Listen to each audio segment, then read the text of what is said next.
สวัสดีน้องซื้อข่าวอมจันทร์เกี่ยวกับพ่อเป็นนักศึกษาการแพทย์ปีที่ 1วันนี้จะมาสาธิตการซักยาเข่ากรามฉีดหรือว่า IM เราจะมาซักเข่ากรามฉีดกระโปรง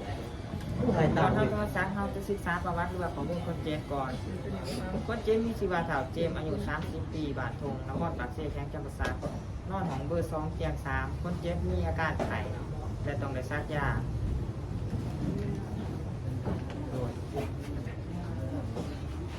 คนเจ็บชื่อสาวเจมเป็นบอโดยอายุ30 ปีอยู่บ้านทงโดยเที่ยงถือเบอร์ 3คนเจ็บขายนอกข้อมูลคนเจ็บถูกต้องโดยหลังจากข้อมูลคนเจ็บถูกต้องเขาจะมาเกี่ยวอุปกรณ์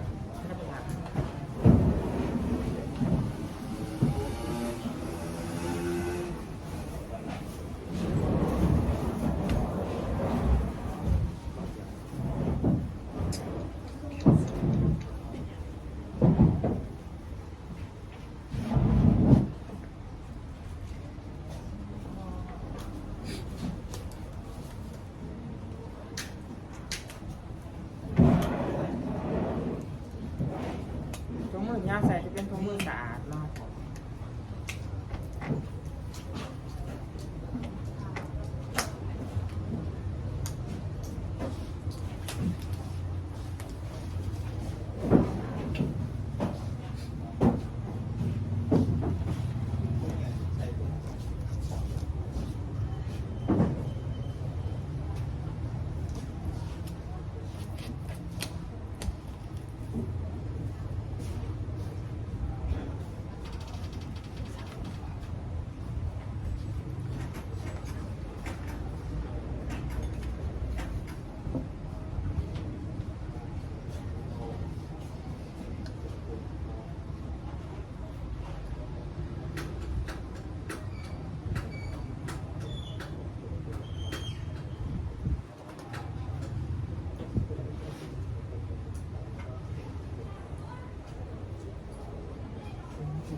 ว่าจะมาขายแสดงเขาจะเบิ่งวันที่หรือว่าวันมดอายุของแสดง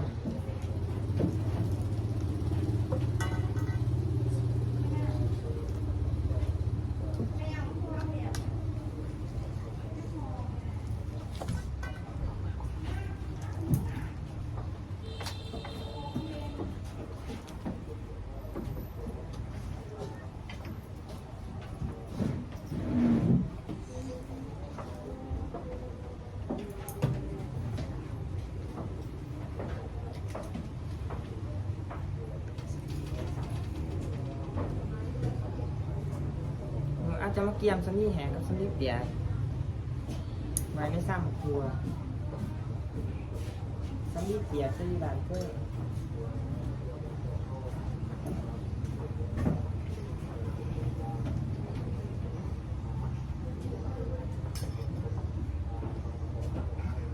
สำลีแห้ง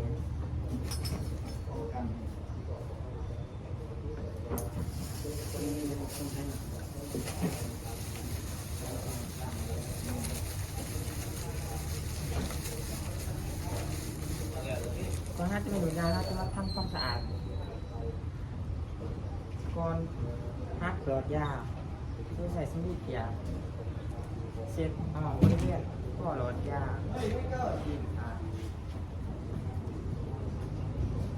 แล้วก็เบิ่งว่ามดอายุของยาแล้วก็ถือยาบอ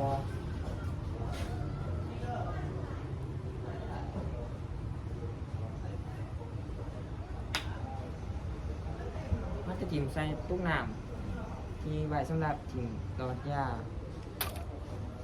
ก็จะจิ้ม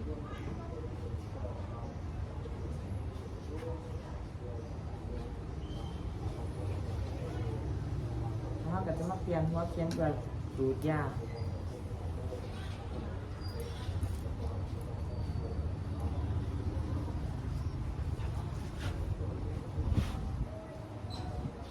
เ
ก็จะมาถึง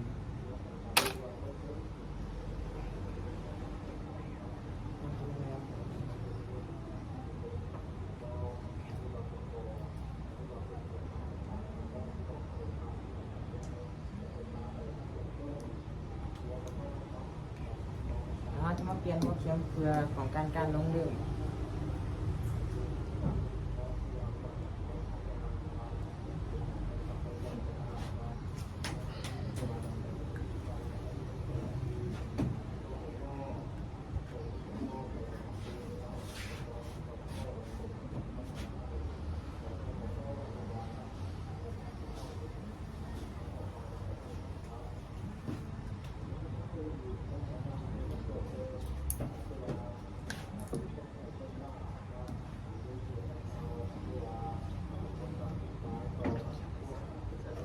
เราเตรียมอุปกรณ์แล้วเราจะยก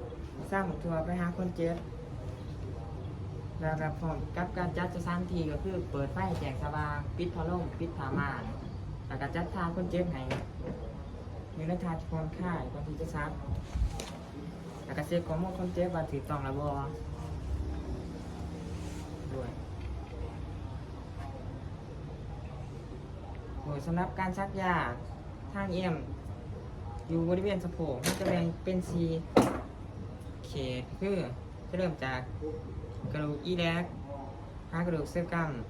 มหากกชิดตรงด้านในแล้วก็กกชิดหาห้องพับก้น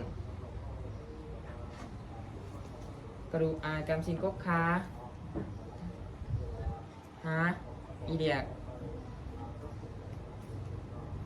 ในการซักยาจะแบ่งเป็น1/4จะซักด้านเทิงเบื้องนอกก่อนเราจะซักยาเราต้องทำความสะอาดบริเวณที่เราจะซักก็คือใส่สำลีเปียกเช็ดเป็นวงกลมห้อยบริเวณที่เราจะซักจนกว่าจะสะอาด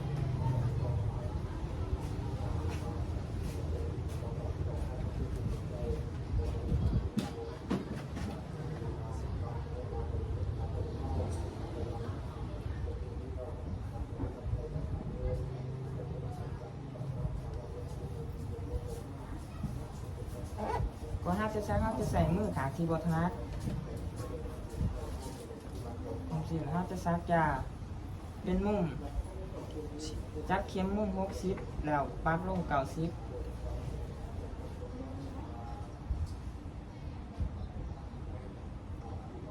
ในการซักยาเราจะซักซ้อนไว้1 สาก็คือซักไว้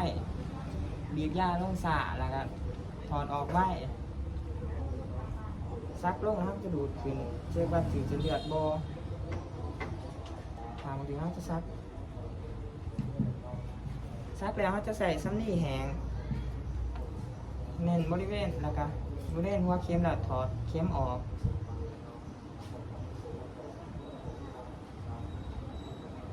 แล้วเก็บเงียนอุปกรณ์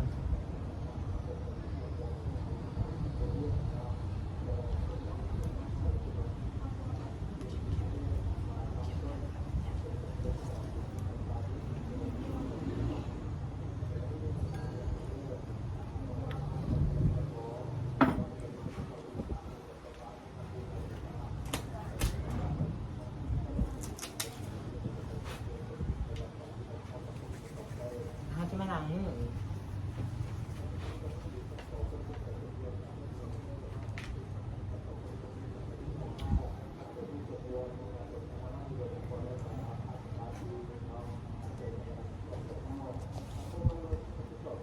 แล้วเราจะมาประเมินคนเจ็บขึ้นอีกว่าคนเจ็บหลังจากการซักยาคนเจ็บมีอาการมีผื่นขึ้นหรือว่าแหน่งหน้าบอถากมีให้เอิญหมอมาติดตามเบิ่งอาการขึ้นโดยหลังจากเขาซักยาแล้วเขาจะบันทึกข้อมูลคนเจ็บว่าเขาได้เห็นงานกับคนเจ็บซักยาถึงตาม